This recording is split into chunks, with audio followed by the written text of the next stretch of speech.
దానికి సంబంధించిన లడ్డూ తయారీలో వాడే ఈ నెయ్యి కానీ వాడే ఇంగ్రీడియంట్స్ కానీ ఇవన్నీ కూడా దశాబ్దాలుగా జరుగుతూ ఉన్నాయి. ఇవన్నీ ప్రొక్యూర్మెంట్ ప్రాసెస్ అనేది ఇదేం కొత్తగా ఎవడు వచ్చి చేసేది ఏమీ లేదు, ఎవడు కొత్తగా దాంట్లో ఏలు పెట్టేది లేదు.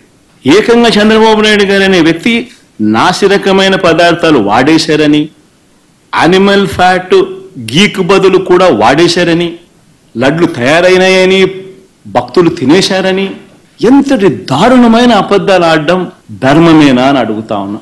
లడ్డు ప్రసాదం నాసిరకం నెయ్యి వాడారు, మీరు వాడతారా అని మిమ్మల్ని అడుగుతున్నా.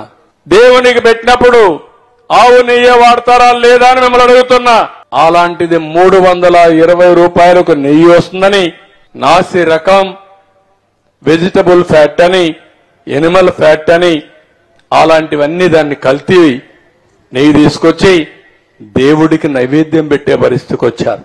ఇప్పుడు మాట్లాడుతున్నారు నేను తప్పు చేయలేదు, టెండర్ పిలిచాను.